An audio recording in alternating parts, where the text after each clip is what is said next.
Você está sintonizado no programa Agenda Econômica, que hoje está examinando o tema autonomia do Banco Central.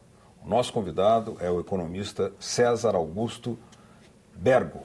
Ele é professor de especialização em mercado financeiro na Universidade de Brasília e membro do Conselho Regional de Economia do DF. Participa do programa a jornalista Tânia Horta. Professor, nós temos ainda muita necessidade de pedir, aproveitar, né, a sua grata presença aqui para solicitar ainda mais informação didática, porque é um tema difícil de ser compreendido. É verdade.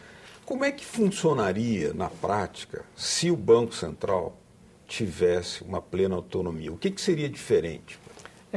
Eu queria deixar bem claro assim, a palavra plena autonomia, isso não é nem conveniente que se dê para o Banco Central. Plena significa ele cuidar dos objetivos, né, como eu coloquei. Agora, é importante que tenha autonomia, sim, nas suas decisões técnicas, através dos comitês, exemplo, o Comitê de Política Monetária, o Copom, né, que a cada 45 dias ele decide qual vai ser a taxa. E ele é importante nisso por quê? Porque a questão política é muito séria. Muitas vezes as decisões do Banco Central diz respeito ao longo prazo. Então o Banco Central ele vai tomar uma decisão para daqui 8 anos, daqui 9 anos.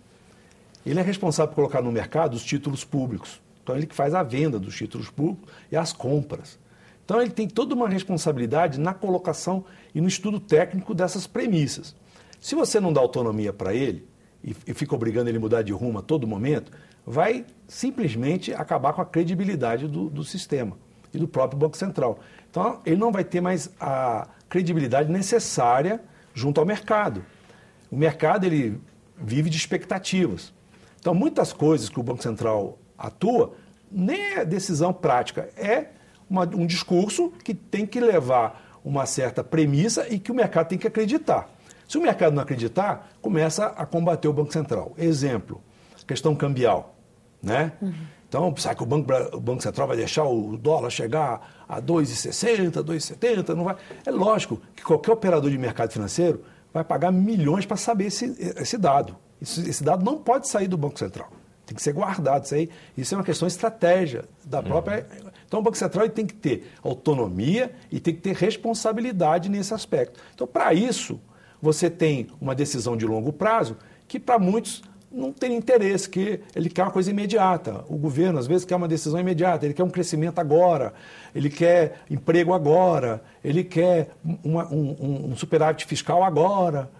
E o Banco Central vai atuar naquela ponta, dizendo, tecnicamente é assim que é feito. Então, essa autonomia do Banco Central está ligada aos instrumentos que o Banco Central vai utilizar, a competência técnica dele. Então, isso é importante? Isso é fundamental. Não é só importante, é mais que importante. O Banco Central ele tem que ter isso, não só no Brasil. Aí vem aquela questão do conceito do Banco Central no mundo inteiro. E um aspecto importante, que eu ainda não comentei, é a questão de Basileia, né? Em que o Brasil ele acaba sendo signatário das decisões de Basileia, e o Banco Central é o nosso guardião. Então, ele toma as medidas, agora mesmo, ele colocou em vigor medidas de Basileia 3, falta definir alguns pontos, e o Banco Central está debruçado nisso. Então, essa autonomia tem a ver com isso, independência técnica para tomar a decisão correta, né? Isso o Banco Central ele faz e deve ser cobrado por isso. Então, seria uma maneira de preservá-lo na sua ação, no seu trabalho, da conjuntura política, por exemplo. Não tenha dúvida. Porque a política, ela realmente tem as questões sazonais, né? O Banco Central não pode, ele tem que caminhar numa linha, diria, uma linha que daria um norte, um futuro para as decisões que compete a ele. Lembrando sempre, as decisões são de cunho monetário, cunho de crédito, envolvendo o crédito, e cambial, tá certo? Fora ainda essas outras questões que nós comentamos com relação ao funcionamento dos bancos, né? O Banco Central ele é um executor de uma política ditada pelo Conselho Monetário e pelo Ministério da Fazenda.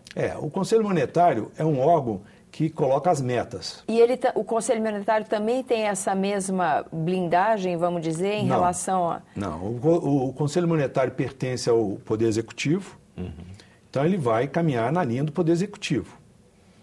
E, na verdade, são formados pelo representante do Ministério do Planejamento, o ministro do Planejamento, o presidente é o ministro da Fazenda.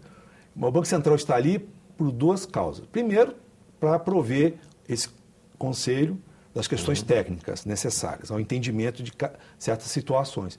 E também para poder fazer o papel dele de transformar decisões do Conselho Monetário em normas.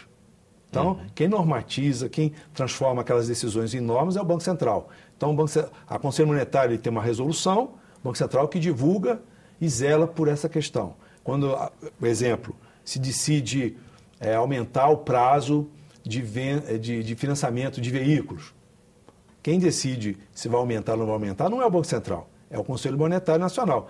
Aí o Banco Central, na competência dele, ele vai dizer como é que vai funcionar essa questão do empréstimo.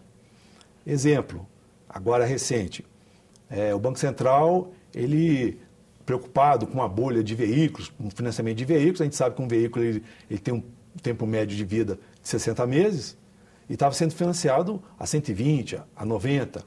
Então, no final do período ia ter um problema. Então, o que o Banco Central fez? Ele mudou o prazo do veículo? Não. Continuou existindo a possibilidade de se financiar veículos acima desse prazo. Mas ele criou para os bancos uma obrigação de fator ponderado de risco, ou seja, ponderar aquele risco num valor bem maior do que empréstimos até 60 meses. Então, provavelmente, os bancos não vão fazer empréstimo maior de 60 meses. Na prática, então, inviabilizou. Inviabilizou, mas é uma política interna do Banco Central vis-à-vis o que está decidido na macroeconomia, numa decisão maior. Agora, então, quando existem situações, que eu gostaria de pedir seus comentários, em que aparentemente conforma-se uma espécie de contradição. Por exemplo, o presidente do Banco Central é um homem nomeado pelo presidente da República. É um homem de governo, tem confiança da presidenta da República, no caso, não é isso?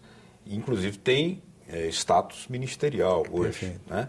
Mas, ao mesmo tempo, se alega que ele deveria ter uma autonomia na sua ação técnica.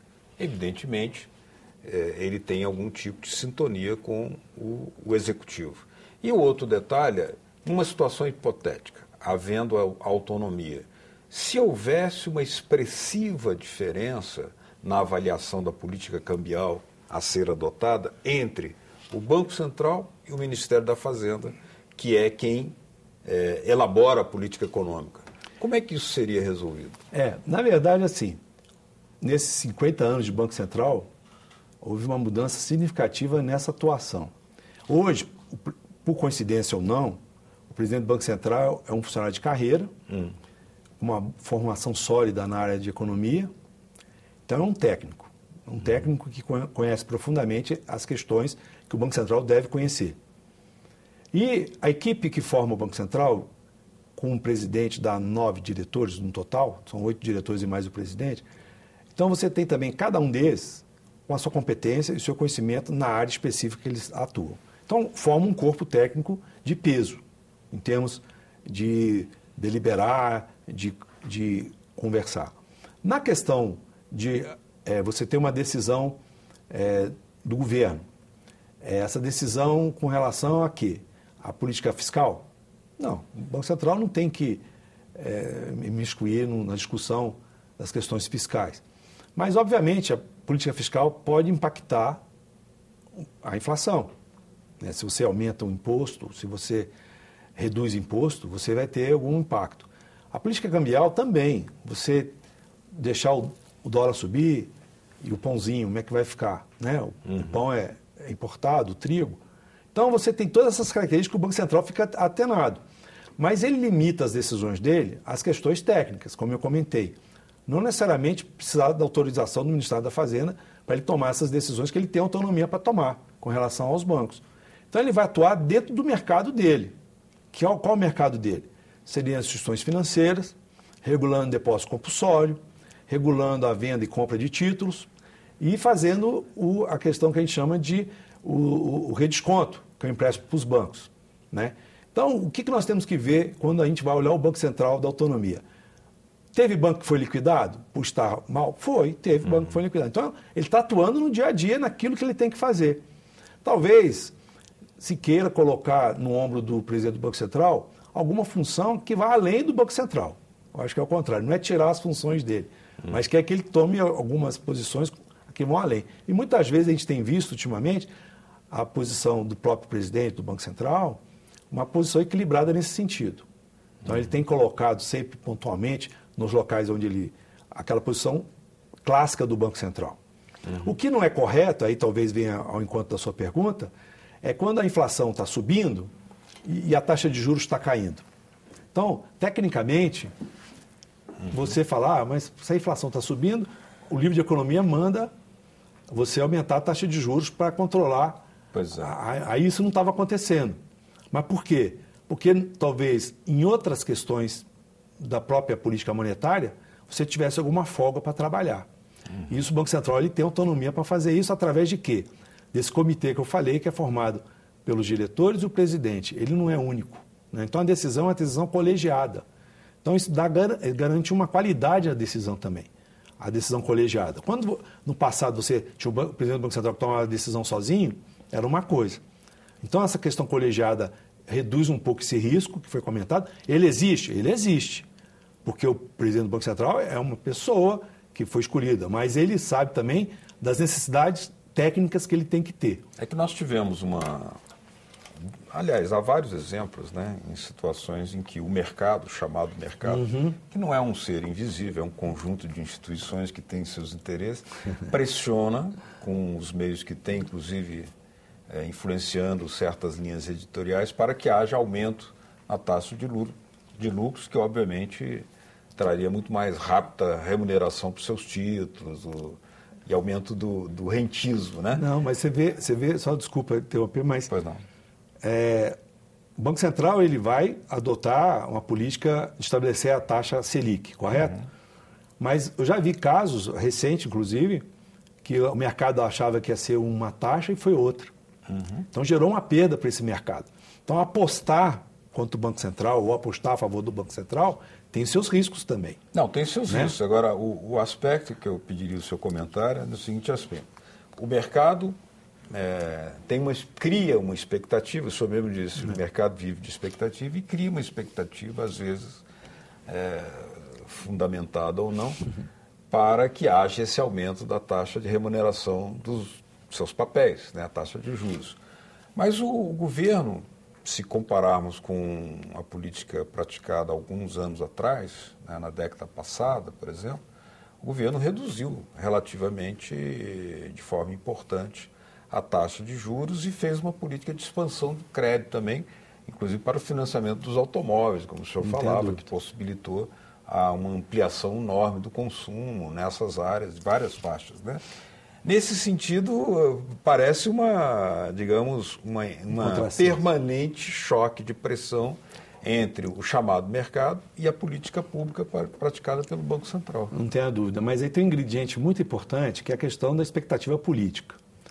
Nesse período você tem diversos governos, mudança aqui. Então o Banco Central, ele tenta passar ileso dessa avaliação política. Então, o que aconteceu? A taxa de juros sobe e desce, nós tivemos taxa Selic de 28%, né? Para a gente ter uma agora de 7%, de 8%. Então, de fato, há uma variação muito grande, mas isso é decorrência dos próprios desajustes da economia. O Banco Central, enquanto Banco Central, ele não tem o poder de interferir na economia, né? Isso é papel do próprio Ministério da Fazenda. Agora, no tocante à atuação dele, a taxa de juros, o que a gente tem notado, observado, é o seguinte, é que a atuação na taxa de juros ela tem um fator de impacto na inflação. Então, o Banco Central, na verdade, ele vai estar olhando o comportamento dos preços para determinar para onde vai a taxa de juros, e não o comportamento social, político, ele vai olhar. Agora, lógico que isso tem um impacto no próprio crescimento, mas o outro aspecto importante é a questão da expectativa de mercado.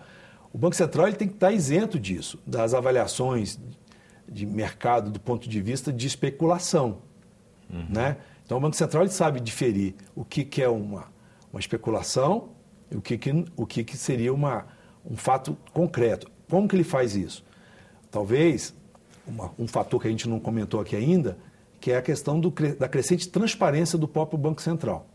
Então, existe a ata do cupom, você tem um relatório Focus, que ele colhe informações junto à sociedade. Então, existe uma liga, isso é muito importante, até para garantir essa própria autonomia e independência do Banco Central. Tem o comparecimento sistemático do presidente do Banco Central na CAI, aqui no Senado, né? Professor, o senhor acha que... Eu vou trazer de novo a entrevista que eu fiz com o senador Dornelles recentemente. O senhor acha, então, por tudo que o senhor tem dito, que na prática, aprovar a autonomia do Banco Central, formalizar essa autonomia, na verdade, não mudaria, no frigir dos ovos, não mudaria a situação que a gente já vive? E se sim, por que não temos ambiente político a tanta resistência para discutir a questão? Eu vou pegar uma palavra que você falou, que é formalizar. Já devia ter formalizado, tá certo? Se o Banco Central atua dentro de uma certa autonomia e isso não está formalizado, acho que é importante você ter uma lei, você ter um referendo para garantir essa atuação, para que não seja extrapolada também. Então, o Banco Central vai agir dentro daqueles limites. Isso é importantíssimo. Então, se existe uma situação de fato e não de direito, é preciso que a de direito venha à tona. Então, aprovar a regulamentação com relação à autonomia do Banco Central é fundamental. Então, esse ponto aí, eu acho. Agora, alterar o que está acontecendo hoje, radicalmente não vai alterar. Porque o Banco Central já atua com cara de Banco Central. Então, é uma atuação que está dentro dos limites que se espera de um Banco Central. Essa garantia de autonomia, talvez, porque vai garantir status de ministro para o presidente do Banco Central. Mas não é só isso, não. A gente tem visto o crescimento do Brasil no cenário internacional e a presença do Banco Central nesse cenário também. Nesse momento, ele tem que também ouvir até o ministro de Relações Exteriores, né, o Itamaraty. Então, ele tem que respeitar muitas coisas para poder agir. Então, ele senta lá na Basileia, no Banco de Compensações Internacionais, ele tem colocado a posição do país. Então, isso tudo tem a ver com aquela situação. Esse homem que está representando o país aqui, ele pode representar de fato? Então, essa autonomia, autonomia de direito, ela tem que ser garantida. Então, eu concordo que, se não tem, temos que regulamentar e deixar bem claro esse papel aí. Agora, nós temos, por outro lado, opiniões totalmente diversas daquelas apresentadas, geralmente em alguns ramos especializados no noticiário, como, por exemplo, do professor e ex-ministro, e também economista, Luiz Carlos Bresser Pereira. Certo. Ele disse recentemente, num artigo, literalmente o seguinte, aspas, o Banco Central é um banco do governo, é parte do governo e tem que fazer a política do governo. Essa história de autonomia do Banco Central não faz nenhum sentido. Palavras dele. Mas ele mesmo coloca, né? Ele até, o professor Bresser foi presidente do Banco Central também, né? Foi ministro. Ministro, né? E nesse aspecto ele coloca até uma situação curiosa e ao mesmo tempo paradoxal, né? Contraditória. É do governo e não fala em autonomia. Ora, essa autonomia é exatamente para propiciar o Banco Central ele ser um Banco Central clássico ou cumprindo o papel que ele tem que desempenhar mesmo. Uhum. Quanto à questão dele fazer no seu dia a dia, tomar decisões que coincidam com os anseios do governo, não há mal algum, desde que isso venha dentro do bojo dele cumprir o papel dele, de controle da inflação, né, do controle do valor de compra da moeda. A verdade é essa. Esse é o grande papel do Banco Central. Uhum. Muito bem. No próximo bloco, a Agenda Econômica vai examinar aqui a questão das taxas de juros. Qual poderia ser o papel diferenciado do Banco Central, com mais ou menos autonomia, para que elas tivessem uma outra forma de administração? Continue com a gente aqui no Agenda Econômica.